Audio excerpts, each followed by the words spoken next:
Juan Carlos. Está grabando. Está grabando.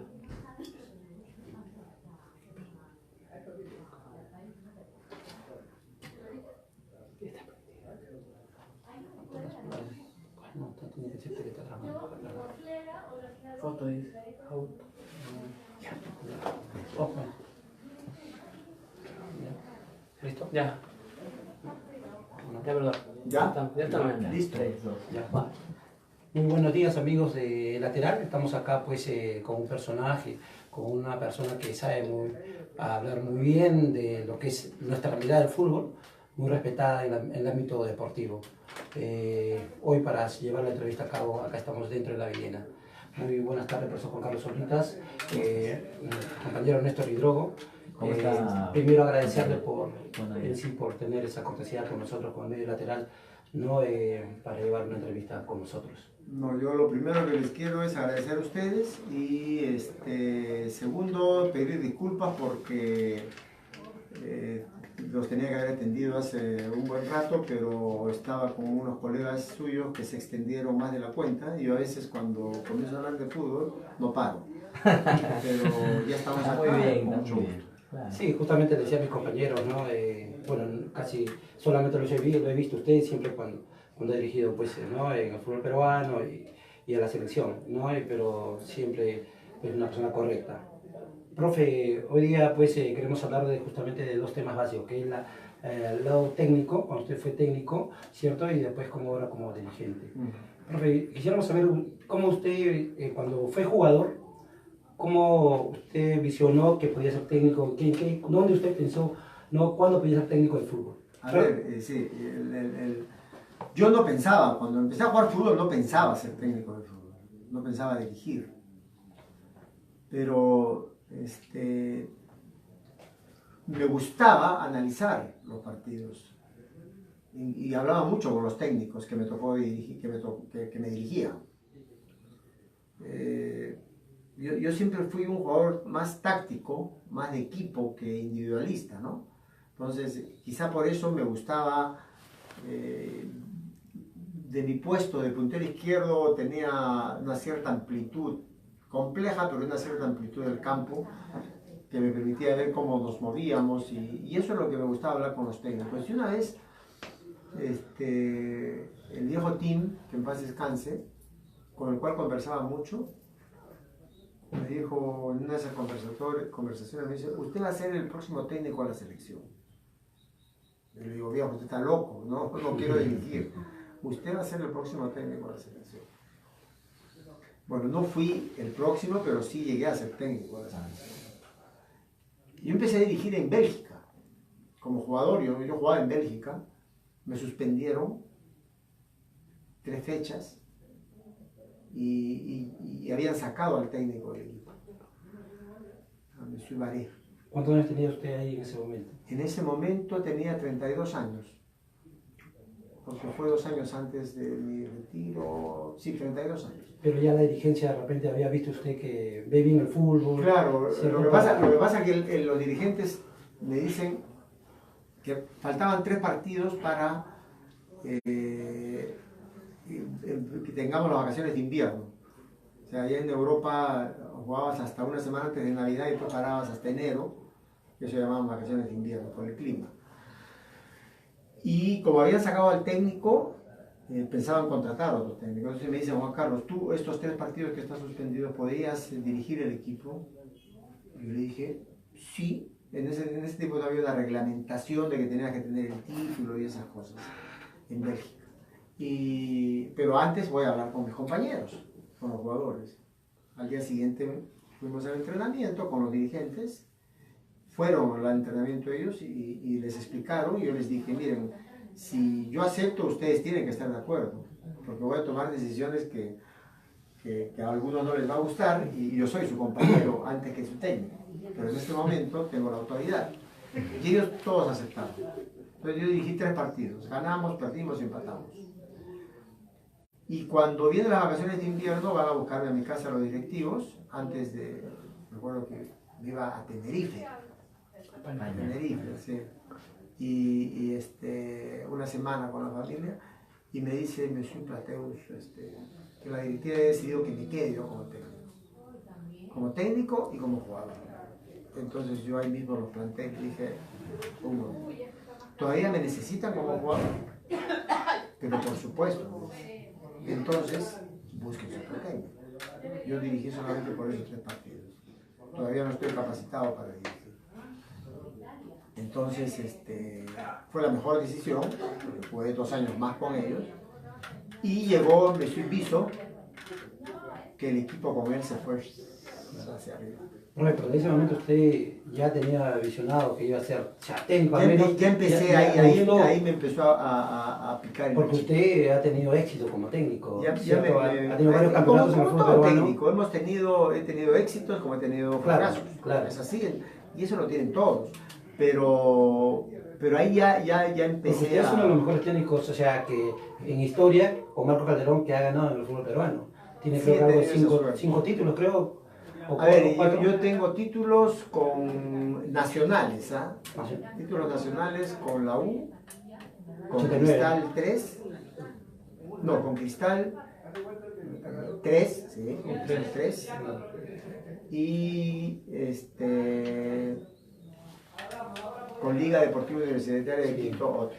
Ahora, si cuentas torneos aperturas, como es Claro. ahora que dicen campeón de torneo de apertura, regional metropolitano, tengo más de 10 cosas. Pero bueno, eso no cuenta para mí cuenta el torneo nacional. Y justamente esos títulos que usted ha ganado. Yo me acuerdo que esos tiempos que usted dirigía pues, el Cristal y después vino a la selección, se le acusaba mucho y la gente hablaba mucho que usted era demasiado paternalista, protector como el jugador. Cosa que, bueno, hoy en día pues creo que, o sea, no es la manera de decirlo, pero es la manera correcta del entrenador y jugador. Todos los grandes técnicos en el mundo al final resultaron ser paternalistas. Exacto. Lo que pasa es que acá siempre le damos la vuelta al... A ver, cuando una persona es exitosa, intentamos siempre cebarle el palo para que caiga. Yo creo que eso está cambiando. Gracias a Dios, acá en el Perú está cambiando.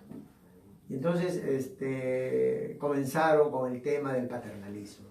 Entonces yo les explicaba que inclusive yo había investigado un poco y me daba cuenta que la mayoría de los jugadores a los que los dirigía, muchos de ellos no tenían la parte paternal vigente, o sea, no había figura paterna, no tenían figura paterna. Entonces yo me di cuenta, si esta gente no tiene figura paterna, necesitan que una persona supla eso. Pero la figura paterna no significa pasar el suave a la vencida, al contrario, significa que cuando tienes que ajustarlos, hay que ajustarlos, pero a la interna, cara a cara, así como estoy conversando con usted, así. Y yo siempre digo que el jugador peruano, si tú le hablas de frente, cara a cara, él te va a responder siempre. Que eso es lo que pasa con Gareca ahora. Gareca les habla así, por eso que lo quieren mucho. Claro, y usted también tenía sus equipos, y los jugadores yo me acuerdo que mataban por ustedes, tanto en Cristal, en la selección también. Es que los jugadores tienen que matar por su técnico. Tienen que matar por su equipo primero. Pero a veces el equipo comienza a fallar. Y entonces ahí es donde tiene que matar por el técnico. Si es que creen en él. Profesor, y en ese campo, ¿cuál es el secreto para que justamente un equipo de fútbol no llegue a tener ese compromiso? Me parece que en estos últimos tiempos, como usted dice, está cambiando esa idea, pero en anteriores procesos varios jugadores promesa quedaron en el olvido, ¿no? Esa es una tarea fundamental del técnico. El técnico tiene que llegar al jugador. Y hay una sola manera de llegar a un jugador, hay una sola manera de llegar a una persona, es con sinceridad. O sea, tú tienes a ver, el técnico tiene que creer en ti.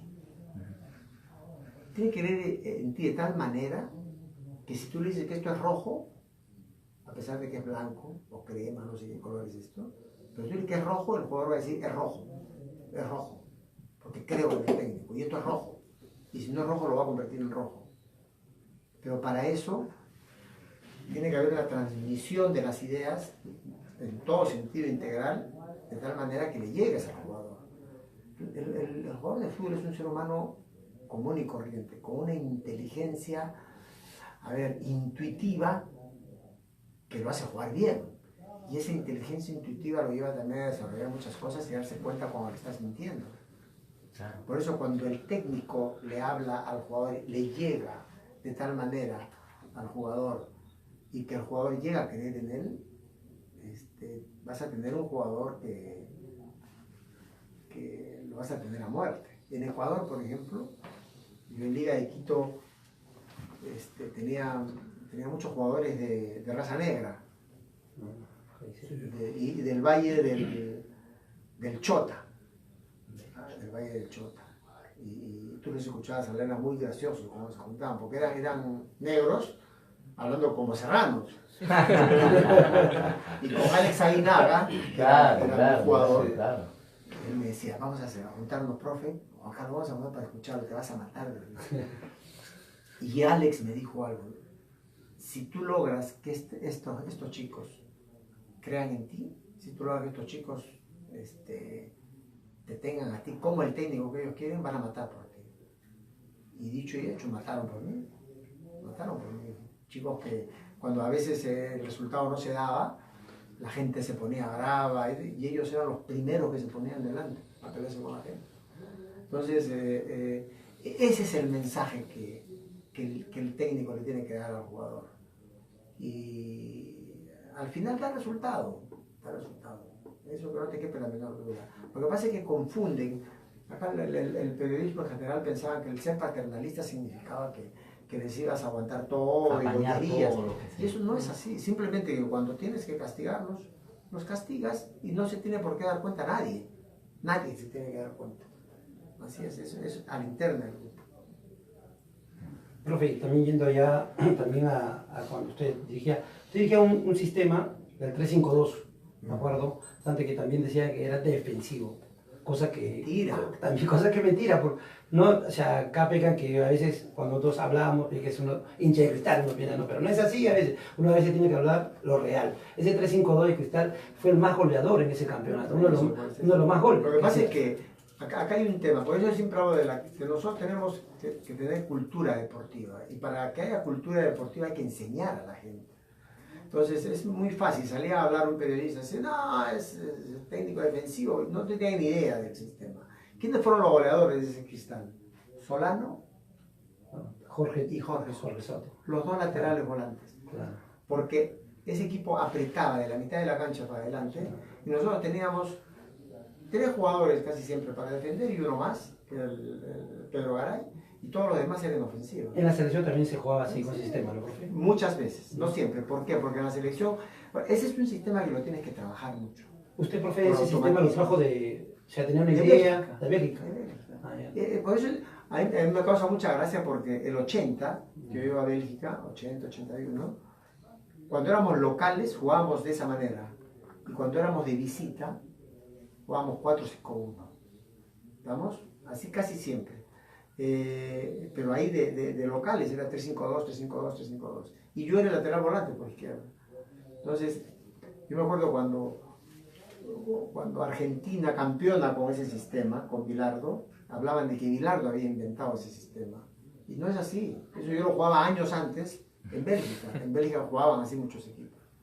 En Bélgica en esa época tácticamente estaba muy por delante de otros en Europa, porque llegaban buenos técnicos. Ahora no, ahora ha cambiado por la cuestión económica y todo lo demás. Pero era buen equipo ese de Cristal. Yo he tenido 2 equipos que he disfrutado mucho como técnico. Es difícil que un técnico disfrute, pero 2. Uno es ese, el Cristal del 90 desde el 90-91 que estuve ahí, pero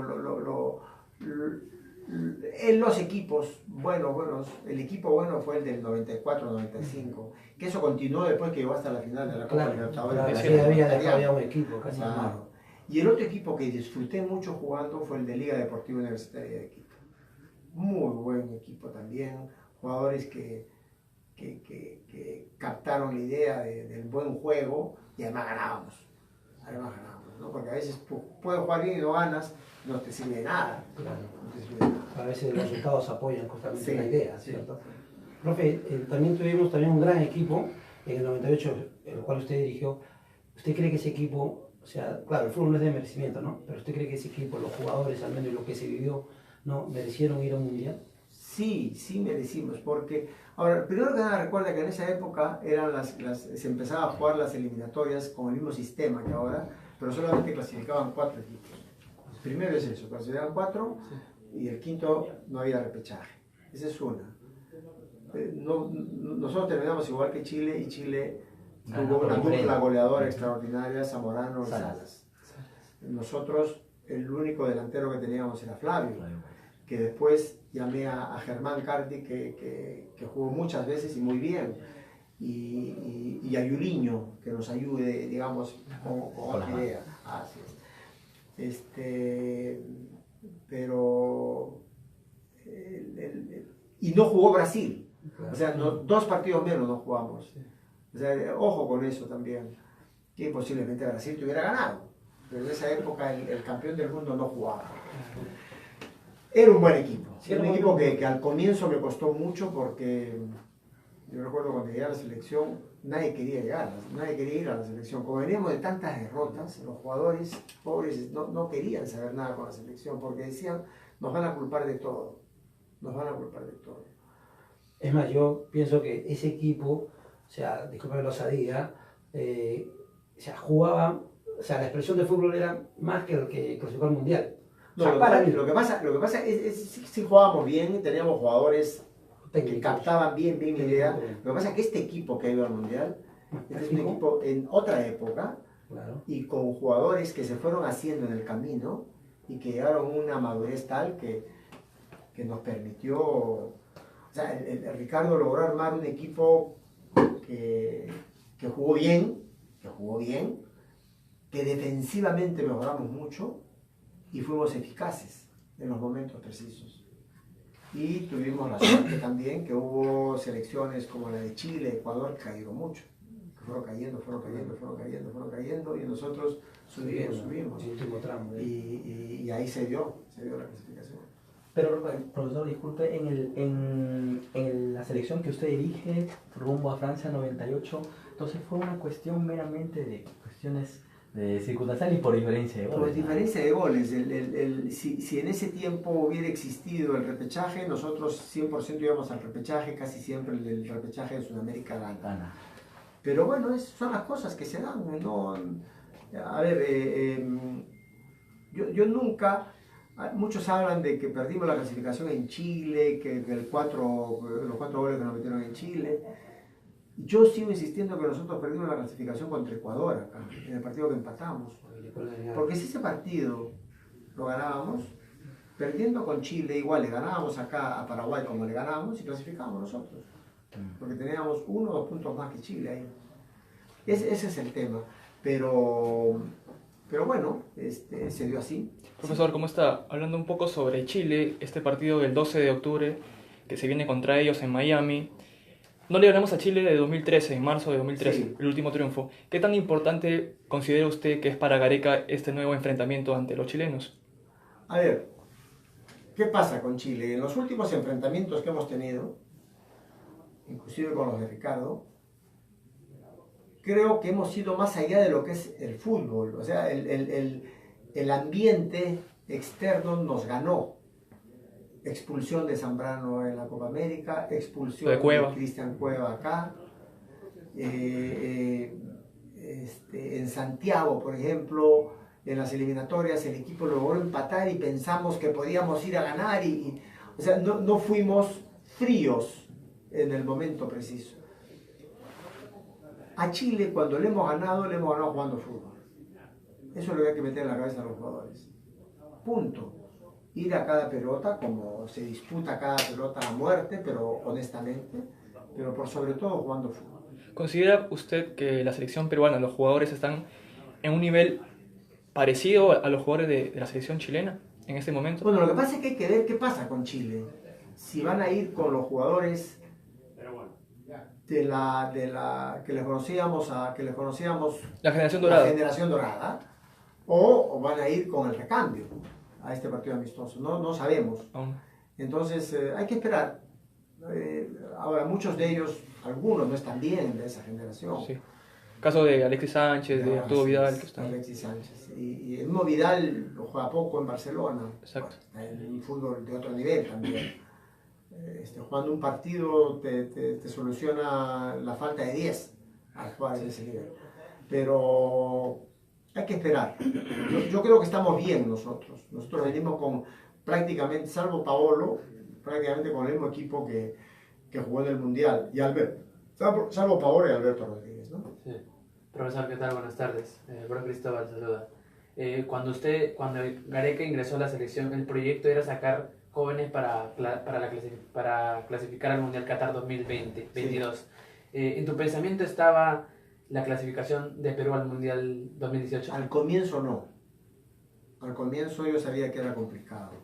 Lógicamente siempre cuando empiezas una eliminatoria tienes que pasa así, vamos a clasificar, pero por eso yo llamé un proyecto, yo al proyecto lo llamé Qatar 2022, claro. Después ha pasado a ser el plan centenario, ¿no? Hubo dos mensajes a Ricardo cuando hablé con él para que venga a trabajar acá. Uno es buscar la clasificación, lógicamente, sabíamos que era difícil, le dije que era complicado, y el otro era ampliar el número de jugadores en la selección. ¿Cómo se Pero Ricardo siempre tuvo en la cabeza clasificar. A ver, en marzo de 2017, acá donde está sentado el señor, vino Ricardo, cerramos la puerta y me dijo, te quiero metido totalmente en la selección absoluta. Los otros proyectos, olvídate un poco tiempo. Hay gente que está trabajando, no te hagas tanto problema. Vamos a clasificar. Vamos a luchar la clasificación. Tenemos un equipo que yo ya lo tengo en la cabeza, que así va a ser difícil que cambie. Mientras que hay otros equipos que están empezando a caer. Y dicho y hecho, y se dio. Ahí ya es donde empecé a ir. Dije, esto se va a dar, esto se va a dar, esto se va a dar. Ahora, ¿cuándo fue que pensé que clasificábamos sí o sí? Cuando le ganamos a Ecuador en Quito. Es el partido clave, el punto en Quito. 15 de Antes no, cuando me venía y conversábamos, decía, no, todavía no me hablan de clasificación. Si le ganamos a Ecuador en Quito, vamos a clasificar. O directo o vamos a repechar. No se preocupe. Y así fue. Sí. Profesor, y además, para usted, ¿cuál es más importante? Cuando logró el campeonato del 75 en la Copa América, o ver de nuevo, tras 36 años, clasificar a Perú? ¿Cuál para ti es más importante? No, a mí no me quita nadie la Copa América. Nadie. Pero tampoco me quita nadie las dos clasificaciones al Mundial como jugador. Pero esta. Luego de 36 años.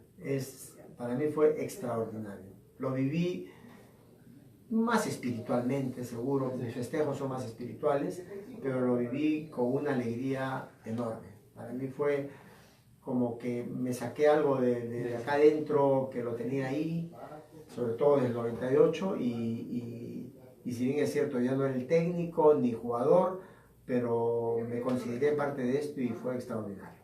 Y profesor, ¿por qué logró pasar 36 años para que Perú vaya al Mundial? Porque hacemos las cosas mal, mijo. Porque mientras que en otros países se dedicaron a trabajar con menores, caso de Colombia, caso de Ecuador, ahora Venezuela, no te hablo de Argentina, Brasil, Uruguay ni Paraguay, porque ellos casi siempre trabajaron con menores. Pero el caso, mientras se dio eso en esos países, nosotros pensamos que de la tierra iban a surgir los jugadores. Y nos superaron, eso es todo. Y después hemos tenido buenas camadas, pero perdíamos 1 o 2 partidos y nos hundíamos. Cosa que no sucedió con este equipo de Ricardo. Ojo, que el hecho de haber clasificado, que no nos oculte que a nivel interno nosotros no estamos bien. O sea, a nivel interno me refiero al campeonato interno. Justamente, profesor, analizando la realidad de nuestro torneo peruano, el profesor Gareca hacía un énfasis muy importante en la inversión económica que se debe desarrollar para justamente tener un mejor nivel o presentación con torneos internacionales a nivel de clubes. ¿Cuánto se ha desarrollado? en este proyecto con respecto a lo que en este caso se hace mención, ¿no? Porque justamente profesor Gareca dice, ¿no?, de que se le pide a esta selección ahora que sea protagonista en la Copa América, que por qué no buscar el campeonato, pero miremos cómo está nuestro torneo primero, antes de aspirar a esas cosas. Ya, ¿no? sí, yo lo escuché a Ricardo, yo en la mañana he tenido una conversación con él en ese sentido. Yo creo que mientras más lejos esté el estado del fútbol peruano, creo que es mejor para mí. Sí. Porque el fútbol peruano es autosuficiente a nivel selección. El gran problema que tenemos es cómo hacemos para que la empresa privada invierta en el fútbol local. Ese es otro problema. El Estado tiene que tener una política de Estado deportiva que básicamente invierta en infraestructura. Nos tiene que dotar de infraestructura, porque acá no tenemos clubes que todos puedan tener estadio propio. ¿Estamos? Entonces necesitamos que el Estado intervenga en eso. Para que la empresa privada intervenga comercialmente en el fútbol local, tenemos que vender el producto fútbol. Tenemos que tener un producto fútbol bueno. Si no, la empresa privada no invierte. Así de simple. Nuestro producto sería entonces nuestra selección. Ahorita la selección es nuestro producto estrella. Y en la selección sí hay dinero. No nos engañemos. Nunca la federación ha tenido tantos contratos y tan buenos contratos como los tiene ahora. Por eso es que estamos invirtiendo, por ejemplo, en menores. ¿Quién paga los torneos de menores de los clubes? La federación. Eso tiene que llegar hasta un determinado momento, porque los clubes se tienen que encargar. El gran temor que yo tengo es qué va a pasar de acá a unos años cuando la federación ya no pueda seguir invirtiendo en menores, no pueda seguir ayudando en ese sentido. A partir del próximo año se está creando lo que se llama la liga, que va a encargarse del Exclusivamente la federación. Vamos a ver, Dios quiera que tenga resultado. Que se venda un buen producto, ¿cierto? Es que si Claro. no hay un producto, ¿cómo yo soy dueño de una empresa de Los autos? dobletes, los tripletes ayudarían. No, porque nos quedamos sin canchas. Claro, ¿no? Las canchas, sí, Sí. imagínate que las canchas están destrozadas y jugando a veces solamente Claro, un partido. hace 2 semanas se jugó 3 partidos en el Nacional. Es una Toda locura, una no tarde. hay tú ves las canchas en Europa, juegan cada 15 días y no la toca nadie. Parece una mesa de billar, ¿no? Es la única manera que pueda jugar bien al fútbol. Para mí sí es una frustración eso. Es una problemática, profe, y todavía lo cogen los equipos grandes, ¿no? O sea, el caso universitario. O sea, Eso, por ejemplo, acá se ha suscitado un problema en ese sentido, porque declaré yo, por ejemplo, con respecto que cómo es posible que la cancha de la U y la cancha de Alianza, que son los equipos más representativos, digamos, estén en ese estado, que no se puede jugar el fútbol en ese estado. ellos dicen que la alquilan. El tema es que la Comisión de Licencias suspendió el Nacional, el Monumental, y suspendió el Estadio de Matute. Pero se les hizo ver que se les ha suspendido porque la parte deportiva había pedido eso. Nosotros no tenemos potestad para suspender estadios. Quien suspende los estadios es la Comisión de Justicia o la Comisión de Licencias. Nosotros damos nuestra opinión y decimos que ahí no se puede jugar al fútbol. Así de simple. Pero así como en esos estadios, en otros también. Y vemos que siguen jugando. Entonces ahí algo no anda bien. Hace poco hubo un partido de reserva y se jugó en un estado lamentable.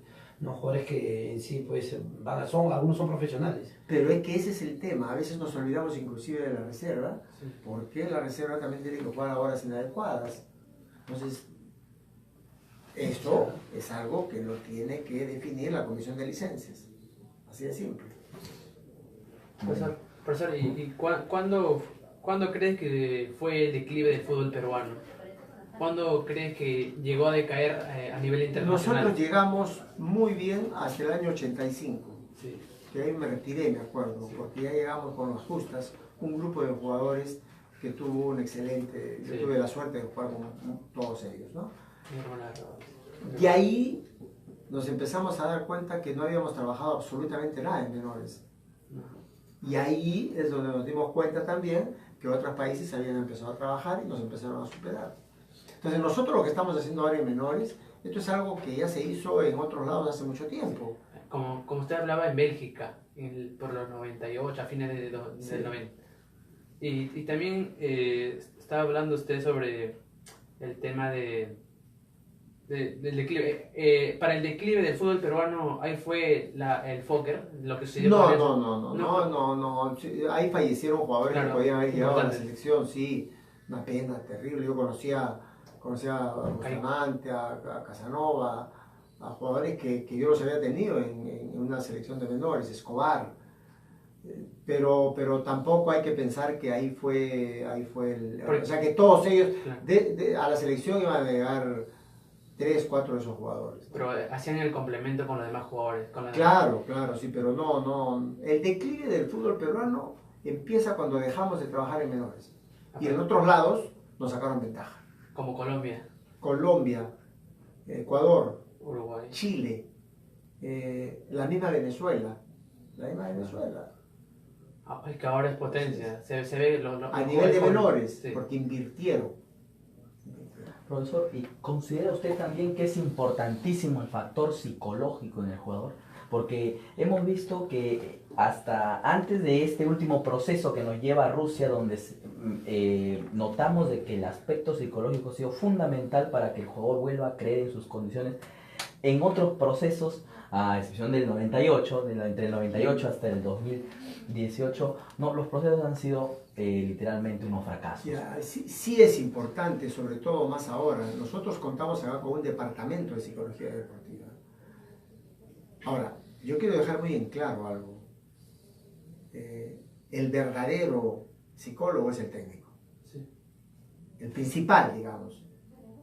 Lo que pasa es que a veces el técnico también necesita una ayuda. Claro. Entonces, por eso tenemos un departamento de psicología deportiva, que ese departamento de psicología deportiva lo que da son los mensajes que tenemos que ir dándole, no nosotros, sino el cuerpo técnico, Ricardo, el cuerpo técnico, a los jugadores. Tiene que darle ciertos mensajes. Porque a veces cambias en un mensaje una palabra y se trastoca todo. Entonces, nosotros trabajamos muy bien en eso, pero también otro factor fundamental en este departamento es que mientras menos hable con la prensa ese psicólogo va a ser mucho mejor, porque es un trabajo interno. Claro. Claro. Dígame, y eso, así como se está haciendo y se está obteniendo muy buenos resultados aquí en la selección de mayores, ¿también puede replicarse eso en los clubes del profesor Juan Carlos? Pero sin lugar a dudas. Ya que hemos visto quizá en las últimas ediciones de, por ejemplo, la Copa Libertadores, que clubes con no tanto renombre e historia, como por ejemplo, debe usted recordar quizá uno de los últimos, Independiente del Valle de Ecuador, que llega hasta la final de la Libertadores, con un presupuesto de repente muy austero, ¿no? Con jugadores que prácticamente ninguno era figura, y logran hacer un papel realmente exitosísimo, ¿no? Casi perfecto en la Libertadores. ¿Se puede replicar eso aquí también? Sí, en la Copa Libertadores se da cada cierto tiempo un equipo outsider, como llaman. Once Caldas fue campeón de la Copa Libertadores. 5. Liga Deportiva también llega. Pero Liga Deportiva es un equipo con tradición, por lo menos. Cuando yo dirigía en Quito, Independiente del Valle no existía. Lo que pasa es que Independiente del Valle es un equipo que todo su trabajo es en menores. Le quitó todos los menores a todos los clubes de allá. Un empresario, un hombre exitoso, de empresa privada, se dio cuenta de que podía también hacer empresa en el fútbol. Y construyó este equipo Independiente del Valle. Y con tan buena fortuna que llegaron a la Copa Libertadores, a la final de la Copa. Pero se da cada cierto tiempo. Normalmente a la Copa Libertadores llegan los equipos tradicionales. Los que más historia Sí, tienen. los que más historia tienen. Porque también son los que más invierten. Es un poco como en la Champions League también. Claro. Casi siempre llegan los que más invierten. Allá. Nos viene a costar, ya. La última. Profesor, disculpe, hablando un poco de la Copa América del próximo año en Brasil, ¿cuáles son sus candidatos para la Copa, para el título, y cómo cree que le va a ir a la selección peruana? Nos va a ir bien. Yo creo que nos va a ir bien. ¿Quién Pero para El usted? candidato natural es Brasil. Por ser dueño de casa y por juego. En este momento está, yo creo que la selección de Brasil por encima de todas. y va a ser en casa. Y que Brasil hace tiempo que no gana nada. Entonces, Profesor, se va a tirar de cabeza ahí. y viendo que la hinchada peruana a veces es bien cambiante, ¿no? Bien cambiante, usted la ha pasado, Sí. ¿cierto? Lo han querido, también lo han odiado, Sí, sí. ¿no? A Gareca, él mismo lo decía, le tenía que exigir más. ¿Usted cree que Gareca ahorita tiene la valla alta para que pase? O sea, algunos dicen, Perú tiene que estar en la final de la Copa América. Sí, es una exageración. No, ¿no? Es así una es, exageración. y de por sí lo dan Pero como- ojo que la hinchada nuestra, por eso ha sido elegida la mejor hinchada del mundo. ¿Ah? Y tiene mucho feeling, tiene mucha cercanía, lógicamente con Ricardo y con toda la selección. Entonces, a esta selección, a la hinchada lo que le gusta es que el equipo deje todo en el campo y que ese compromiso que demostraron durante todos los partidos lo sigan demostrando. Eso es lo que quiere la hinchada. Ahora, la exigencia tiene que venir de nosotros mismos. Nosotros mismos tenemos que exigir. ¿Y usted, profe, piensa que Advíncula, así igual, puede ser uno de los mejores laterales Es del mundo? uno de los mejores laterales del mundo. Sí. Como- Cueva puede ser uno de los mejores jugadores también porque tiene el talento. Cristian tiene que mejorar su condición atlética nada más. Él, como ha tenido problemas físicos desde que estuvo en Sao Paulo, yo estoy seguro que él va a recuperar. Cuando él recupere su condición física, vamos a ver al Cristian que nosotros conocemos. Porque calidad y talento lo tiene. Profesor, última, se habla mucho de los nacionalizados. ¿Usted cree que, aparte de Calcaterra, pueden llegar otros? Mira, yo no polemizo por el tema de la nacionalización. Yo creo que hay que centrarnos en que si el que llega a la selección, este jugador es mejor o no es mejor que el que no está. Así de simple. O sea, del momento que un jugador es elegible por FIFA, puede jugar por la selección. ¿Cuál es el mensaje final que nos deja usted, profesor, para toda la hinchada de la selección y el mensaje que para estos futuros torneos que se le presentan a nuestra selección? Que este es un grupo que deja todo en la cancha, que juega bien al fútbol, que tiene un técnico con una capacidad enorme, entonces sigamos confiando en ellos. Nada más, ese es el mensaje. Profe, Y muchas gracias por el apoyo. Profesor, una última pregunta para cerrar. ¿Qué tiene que hacer la actual selección para poder alcanzar lo que hizo la selección de la época dorada? ¿Qué tiene que hacer la actual selección ahora para poder alcanzar lo que hizo la selección Bueno, de la época dorada? seguir haciendo lo mismo, pero con una consistencia en el juego que dure cada vez más en los partidos. Eso es lo único que tiene que hacer, porque todo lo demás lo está haciendo bien.